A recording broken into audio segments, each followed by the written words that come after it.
One Star Rewind.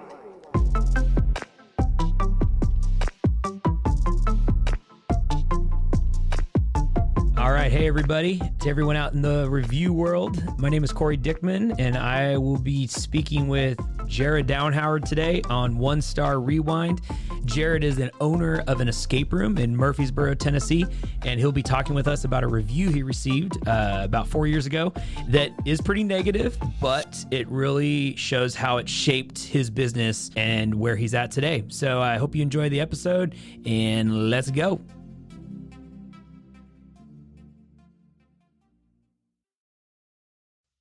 All right, we got Jared Dauenhauer here on the inaugural first debut premiere episode of One Star Rewind. Welcome, Jared. How are you doing? I'm doing good. I don't know if I should be honored to be on the show or sad because I have a 1-star review. I'm still like working through all of that in my mind. It's the conundrum we all deal with. Yes. No, you should be honored. First guest out the gate is perfect. Jared, you're coming to us from Murfreesboro, Tennessee, suburb of Nashville, right? That's it. The borough. The borough. How long have you lived there now? My wife and I have lived here 6 years now. Okay. I'm like debating, do we just come out with it like you are my best friend? So that's the friend. I guess we blew it. We should bury the lead. This is just, it was a good way to start. So that helps. I've known Jared for a while, a long time, but that's okay. But you lived in Murfreesboro 6 years. Tell us what you do that relates to this 1-star review before we read it. So yeah, back in 2016, we opened up Murfreesboro Escape Rooms. If you're not familiar with what an escape room is, it is a interactive, immersive game where you get locked inside of space and have puzzles to work through in order to try to earn your escape. There's stories, there's themes, there's technology that you get to work through. It's a great team building activity. But yeah, that's what we opened up in 16, and shortly after, received our first 1-star review. Yes. Everyone remembers their first time. Yes. Oh, man. All right. Well, you know what we're going to do on this podcast? We're going to dive right in. So I will read the review, get your very brief first reaction of what you felt when you read this for the very first time. Now, this was, like you said, 4 years ago. So you may not remember, but you may remember. And then we'll kind of go, line by line, or, the content of it, and then kind of piece it together, what you learned from it, what you didn't learn, what might have been ridiculous, what was spot on, and then how that made you better and where you went from there. Okay? I take it. I'm game. All right. Here we go. This is from, how would you say, Germanical? Is that the name of the person that left the review? I pronounce it the devil. The devil? Well, I think it's Germanical. We'll go with there. This person has left 4 reviews in their lifetime, so this is one of them. Here we go. For the record, my experience lies with the Blind Pig Escape Room in Murfreesboro Escape Rooms. Service was poor, hints were bad, objectives were beyond obtuse, nonsensical, etc. The setting suffers from a weird design. If it involves escaping the police during the Prohibition era, then start us in a bar rather than have us enter a bar knowing the cops are coming. It destroys the atmosphere and overall immersion. Also, the employee we had host us in the room was inattentive and lacked the passion necessary to induct us into the beginning of the room. Siphoning off a hugely successful franchise doesn't grant you the right to have employees who could care less about the game. Overall, this game isn't something I can ever recommend. Germanical. Wow. I will say, first off, the grammar is pretty good here. I will say in some 1-star reviews I read, they're like awful. Things are misspelled, no periods, no capital letters. This one seemed very, very thought out. First reaction. Do you remember what you felt when you read that? Yeah, I was pissed. I was really upset because when you're early on in a business, you don't have a bulk of other good reviews to help balance out when people have a bad experience, to show that, hey, a majority of people. 95 to 98% of people that come through this place have a good time. So when you get a 1-star review so early on in the game, and you go from being like 5 reviews at 5 stars to 6 reviews with now like a 4.2 rating, you're like, you just get really frustrated by that. Like I was really, really mad. In addition, because, nobody talked to me apart from that to tell me and let me try to solve the problem on the front end. Sure. Yeah. I guess that is something to touch on here, is that it did happen so early. You have kind of out the gate, you're hoping to get a lot of traction, some good reviews. And then before you even have 10 reviews, you have a really bad 1-star, that could, and people don't realize, like, as a small business, like, family owned, it's like one bad review could derail a group of people from not coming to play, and that could really hurt the business. It is. And I don't want to like shudder. I'm not trying to say like we need higher regulations on these people, even though I know you and I have talked, and we want a way to review the customer. Yes. The same way that kind of Airbnb gets to do theirs. Yeah. But it was tough. And what was frustrating at the time also, to kind of go forward with the story, is business owners have the ability to click on that person's profile and see other reviews that they've left to kind of try to check into the legitimacy of this person. Sure. And at the time, that was their only review. Yeah. See, it just feels, it doesn't feel fake in that way, but it's like, man, we were enough to like upset this person who's never left a review before and wants to leave this like very detailed one. So that's absolutely frustrating. Then the next day, I check again, 2 reviews, 5-star review for our competitor half a mile down the road. From the same person? Same person. From Germanical? Yep. Oh, that's a little, we might need to invest. Kind of set. You're like, is he a plant? Like, did the new place that just opened send him down here to give us a bad review and give them, like, your mind starts racing with all of this stuff. Like, what is going on? There's definitely a follow-up podcast coming that's like the investigative part of this, where we deep dive into Germanical or whoever else leaves these reviews. We're coming for you. Okay. We don't want no hanky panky. Okay. Well, let's stick to it. So, okay, let's read the first sentence. Okay. So, for the record, my experience lies with the Blind Pig Escape Room in Murfreesboro Escape Rooms. Blind Pig is a room you have. It's a themed room. Service was poor. Hints were bad. Objectives were obtuse and nonsensical. You're a very smart person. I don't know what nonsensical means. What does that mean? It means they didn't, in their opinion, it didn't make any sense. Like the puzzles and the flow of the game didn't make any sense. So service was poor, hints were bad. Do you think they were just frustrated, everyone having a bad day, or was there any truth to that? I mean, you come into games sometimes carrying the baggage of what's happened before. Like, you've played a game with my wife and I where we were not having a good time before, and you walked into that room when you were like, oh, how's this going to go? So you do carry, like, anywhere, a restaurant, anything, you come in and you're already in a position to either be really pissed off no matter what happens. But I don't know. And in that first line, I don't want to dismiss their experience fully. I do think that if they didn't get hints when they wanted to, if our employee was not living up to their expectations, I think that's fair criticism. Sure. Like, I will take that. My pushback is always going to be what feels most targeted at me because I wasn't running that room, and that is the game itself. Like, when they call the game nonsensical, forget all of the other stuff. I can believe that. That's where I get frustrated and where I feel personally attacked and want to push back. Yeah, and I guess and we should lay a little bit more foundation here. So you are the primary business owner, but your like strength and strong suit in the business is the creation of all the rooms. So you design them, the puzzle layout, the theme, all of it. So for people that don't know, like in the escape room industry, and they're going to touch on this here in a second, so we'll kind of talk about it a little bit more, but there are franchises around the country and around the world that will just sell rooms to people that want to open escape rooms, and that's fine. That's their business. They can do what they want. Yours in particular, you make them all. So you're not purchasing rooms or anything like that. So when people attack, hints were bad, objectives were obtuse and nonsensical, that is you taking that personally. Oh yeah, that's me, and it's incredibly difficult. I think just for small business owners in general, not to take whatever aspect of the business they feel most passionate or involved in personally, Mm-hmm.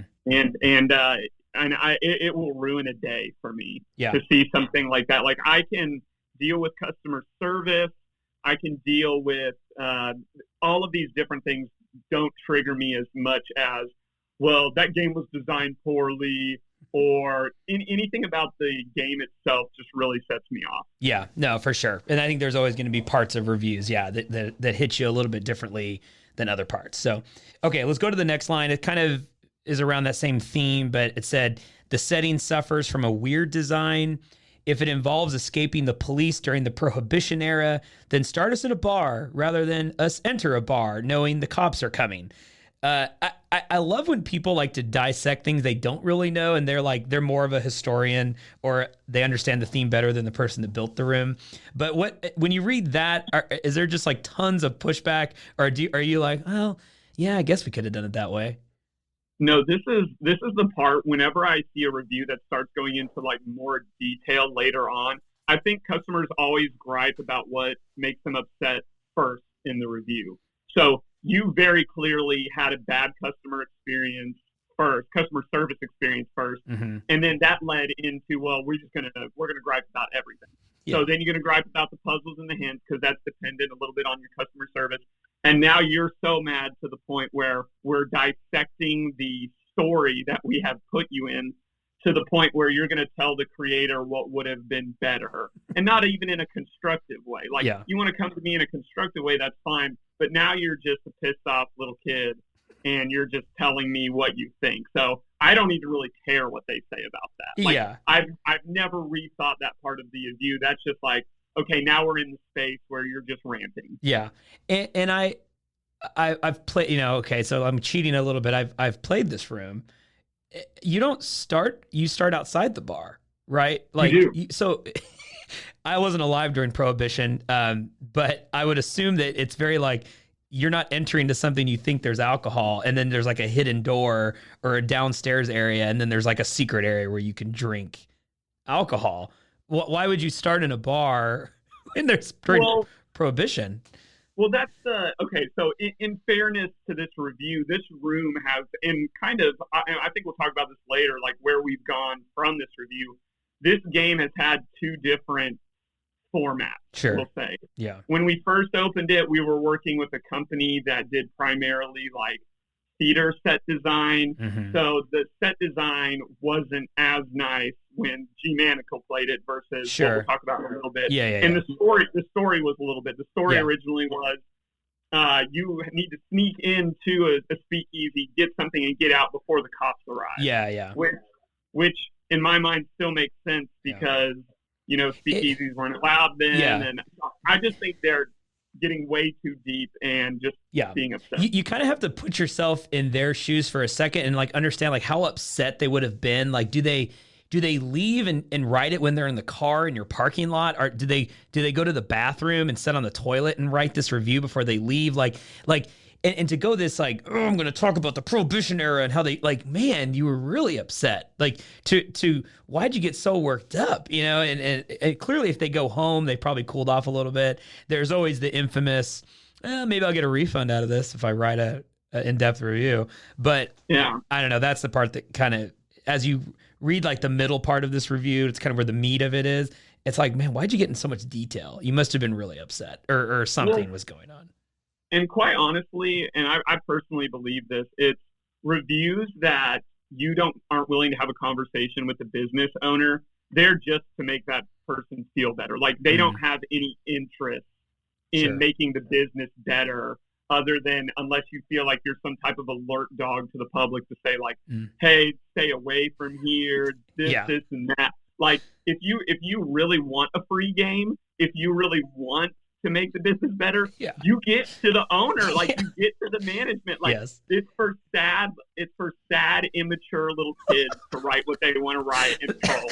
Like I really believe that sometimes. If you really Yeah. wanted to see change, Sure. I'm not impossible to get a hold of. Yeah, we calling you out, Germanical. Like Jared's deep diving on your personality and your home life and all this stuff. But like, let's be real. Like, what are your intentions? Because I leave reviews. I'm a person that leaves reviews. Yeah. Like I get it, but I'm always willing. Do you leave bad reviews? Do you leave bad reviews? Oh, okay. Yeah.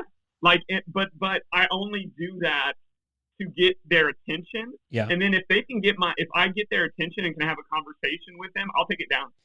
Okay. Will you delete the review if they ask you, or you'll just do it anyway if they've called you back and talked to you about it? If they can provide, if I've given them a chance to come back at me and provide customer service, right? Because that's what we're trying to do is have a conversation. Yeah. Right. I'm trying to say I didn't have a good customer experience. This is why. If you can come back at me and say, hey, we're going to take care of that. Sure. We're willing to work on this, so forth and so on. Great. But that's what's interesting about this review is like they've gone so far as to tell me how the story should be, how the clues should be. And I'm open to that criticism. Let's have a conversation about it. But this was your first review, and in essence, what you did was a hit and run. Yeah, that's basically what this was. Totally a hit and run. Yep. Hit the car, go. Yeah. Okay. Let's tackle the next part. Also, the employee we had. So here we go. Little different part now. And I said the grammar was good. They were. This actually was incorrect how they phrased this. But basically saying the employee they had that hosted them in the room was inattentive and lacked the passion necessary to induct us into the beginning of the room. So again, laying some groundwork here. Most escape rooms operate with an employee hosting a room. So they're kind of your game host, they're your room host, your game master, whatever the title of it is, but they're like walking with the person, not metaphorically speaking, they're like cluing them. So they're watching over them. They were basically saying this employee didn't care and lacked the passion necessary to induct us in the beginning of the room. What are your thoughts now on the employee side? Because this is like 1 degree away from you now, right? Like you've probably trained them. They know what they're doing, but you can't personally clue every room. You have to have staff. So sure. Well, okay. So this takes me more down the journey of like trying to get into the mindset of like who this is, because at this point we've talked about hints, puzzles, story. Now you're talking about the energy of the person. Like the only type of people that I interact with and have interacted with since I've been doing this since 2014 is what we in the industry would call enthusiasts. And these are people that play every single room. All of their disposable income is going to playing escape rooms. So at this point in reading the review, I'm wondering, like, maybe we just really pissed off somebody that does this a lot. And I think even the last line of the review itself, talking about other companies, it kind of lends me to think like maybe that's who we were dealing with. Maybe we were a couple weeks old. Sure. We had an enthusiast who was excited to come play, and just on multiple different levels, we did not meet their expectations.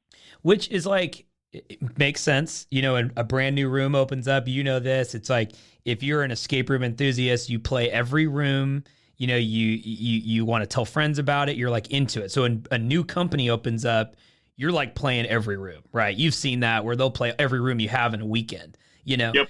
But the other side of the coin of that is they know better. Like they've played so many rooms, and as an enthusiast, you typically get to know the owners because you're like in depth with what's going on and you want to know more. So you even know more of who the person is and know this is usually, for the most part, like we talked about earlier, family-owned business, locally owned. Like you're not a big franchise, so that just makes it even harder. I know they're frustrated, but they should not take it to a Google review. They should still come to you and just give their advice because they've played 200 rooms, right? And they want to. So that just makes it even like more diabolical in some ways. Yeah, it's like if you are an enthusiast, there's an etiquette there. Yeah, for sure. Right, like again, like come talk to me personally. I'm always trying to meet enthusiasts just because they're so important to our industry. They do play a lot of our games very quickly. Yeah. And it's just like, yeah. So now I'm like, maybe they're not. Sure. Like maybe this is just maybe this is just a really cranky individual. Could be cranky.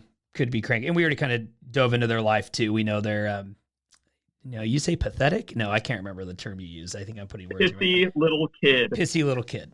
All right, let's wrap it up with the final one because I think this is the interesting one.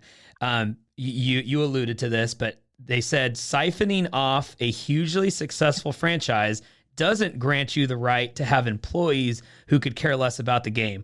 Overall, this game isn't something I can ever recommend. So, successful franchise. There is a big franchise in Nashville, close to you, that is in a lot of states around the country. So are we assuming they're referencing that company and comparing it to that? I think so, but I'm going to be a little petty back to G-Manical. I do think that's who they're referencing, but sure. G-Manical, that's not a franchise. That's one of the largest privately owned businesses in our company. So you have no clue what you're talking about. Pissy little kid. I do think they're talking about it's the Escape game, TEG. It's actually a publicly traded company now. You can buy stock in the Escape game. Oh my gosh! And I do think this person probably played. Let me be right back. Let me go place a bid or a stock in that real fast. I'll be right back. Yeah, let me get in on that. I'll be right back. Quick. Yeah. We'll resume. I know the owners of that company. Yeah. We are miles away from each other. We've done business with them. They make a really great product. Their rooms are really good. I enjoy them. I play them. I highly tell people to go play them. So I think, yes, they had played all of these games, and then they ran down to Murfreesboro at a brand new company who was still figuring things out, wasn't as far down the road as the people up.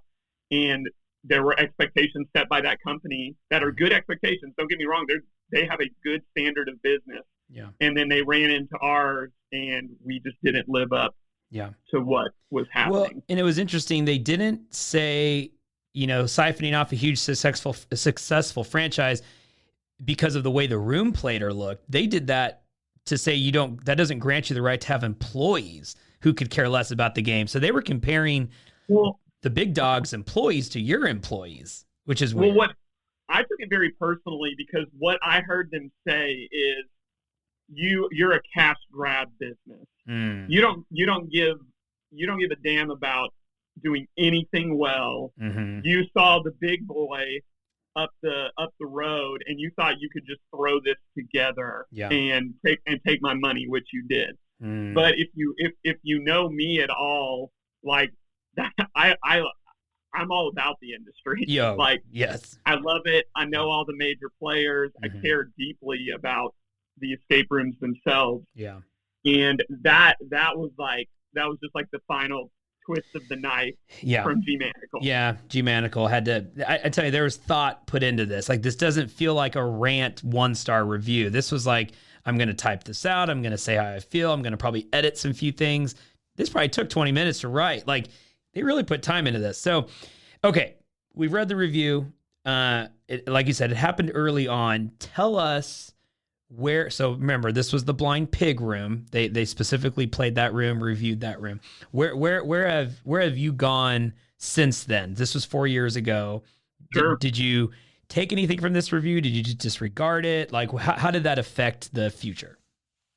So I think you have to treat every review as there's some element of BS and some element of truth in it. Mm-hmm.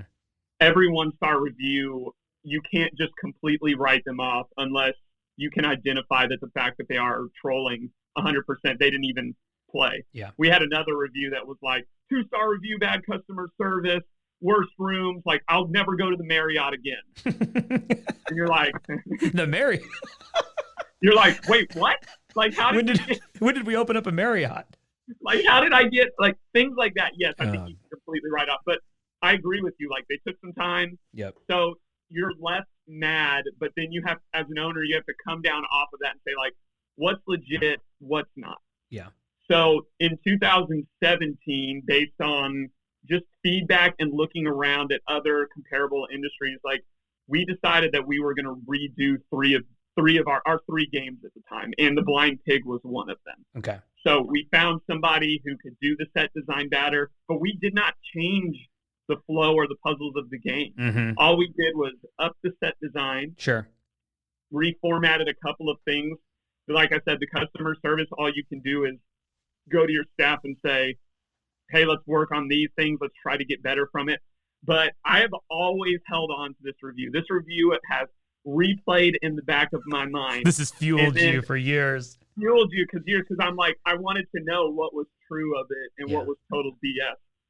So in 2018, we were fortunate enough as a community, Nashville was, to host the International Escape Room Conference. Was in Nashville. Yes. And we found out that the biggest reviewers in the game were coming. They were going to play all of the games in the greater Nashville area. Yes. And we had already redone the game 6 months before, so I thought, great, let's see what's true and what's not true. Yeah. So we get to the end of it, come to find out 2 years later after G-Manical had ripped us that the Blind Pig was rated the number one escape room, not company, but the number one game in Nashville. It's huge. Beat out the franchise that we were, quote unquote, imitating. Siphoning off of. That according to the reviews and all the reviewers, we had what was the number one game in Nashville. Yeah. And one of the top 100 games in the entire world. Man, that's huge. That's big time. You 1-star review, you take it, fuels the fire, becomes one of the best games on the planet, on planet Earth. So it just says, was there a little bit of truth? Who knows? There always is a little bit, like you said, in these 1-star reviews. But instead of getting really angry and packing it up or, I'm not cut out for this, it's like, let's be better, let's revamp, let's do all these things. And now this room is like the one that people probably remember the most, and it's clearly won awards from, and it started with a 1-star review. And now here you are, because it's still played, right? You still have it. Yeah, we still have it. It is to this day our regularly most played escape room. Mm-hmm. Yes. So I think as an owner, like, I've definitely had a chip on my shoulder because of this review. Yeah. So I want to thank G-Manical for putting that chip on my shoulder. Yeah. But I still think you're a petty, insolent little child. That doesn't change my view of you. He probably just graduated high school, I would assume. Probably. I mean, who knows? Pissy little kid. Maybe they'll work for you someday. What if you hired them? Yeah. But then you got to wonder, like, if I don't ever get that review, do I ever try to up my game? Sure. Like, do I ever, like, so it's like, maybe it helps, but it was still a really frustrating thing to receive that I wish could have been received a different way. Sure. Yeah. And that's kind of where that, like, criticism comes in, where you can, like, you take it positively versus, like, critical, and it spirals you down, whereas, like, you can focus in on it. 'Cause you're right. Maybe if you just got a bunch of 4 stars that were like fun room, whatever, but wasn't like a blast and wasn't bad either, I think you would have just never adjusted anything. So you take the 1-star, you move on from it. So we'll wrap it up with this. So if you were going to change the review system in the world, how would you change it? We alluded to this earlier, but I just think, and it would be very logistically difficult, but if we're going to give people the opportunity to review businesses, I think it's owed to the business owner to be able to review that customer. Yeah. And I love how Airbnb does that, because why do I want somebody in my doors, even if I'm getting money, that's going to be a problem? Yeah, for sure. Right. And I would love to see down the road the ability to provide services or not to provide services to somebody if I see that, like, they're a 2.7 customer. Like, I really don't care. And then I think that makes people want to be nicer to businesses. It does. Like, I think you come in and you want a good review as a customer so that people will let you into the stuff that they're doing. Yeah. So I just want to see a two-way street. Sure. Because I've just seen, and I'll be interested to continue listening to the podcast to see, like, people who it's just this chronic problem because there's not a whole lot of security for the business owner, to the point where you see business owners going out and paying money and doing things that are not acceptable to get good reviews, unsavory reviews, to make themselves look better. We've heard about those. We've definitely have people pitch that to us where they can take the bad reviews and they never see the light of day. And it's like, what? Like, it's just crazy the lengths that people will go. I don't know, man. It's going to be fascinating. We do live in a culture and a time where people can say stuff behind a phone and never have to put a face to it and can walk away. And their life, they probably don't even remember it anymore. You know, maybe they get their refund or whatever, but like that has lasting effects on a business where 4 years later, we can still go back and look at this review on your Google page. Whereas in their life, they've moved on. So it's wild, man. But yeah, I love that advice. I think that's good. We've had a few Airbnbs, and I tell you, I've never seen a place so clean when someone leaves because they want a 5-star review. They want it just as bad as the host of the Airbnb does. So I think you're onto something. It's accountability, Cory. It's accountability. I'm looking for some customer accountability. Yeah, that's all you ask. You know, you don't ask for a lot in life, Jared. You just want accountability. Just want some accountability. It's just fair. I'm fairness and accountability. Come on, people. That's what it is. I'm not trying to big brother this. I don't have any interest in control. But you and I always talk. What's the one thing that you always talk about that you want? It's just fairness. Jared, hey, thank you so much for hopping on this. This was good. Honored to be your first. Good. Thanks for being my first. You'll always be remembered. All right. Logging off here in Waco, Texas at Rogue Media Network. This is Cory Dickman from the One Star Rewind with Jared Dauenhauer from Murfreesboro Escape Rooms. Thanks, Jared. Appreciate it. See ya.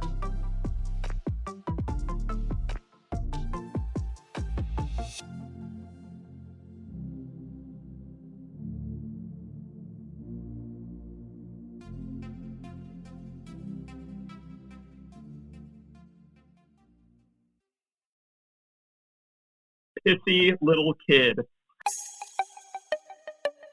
This has been a Rogue Media podcast.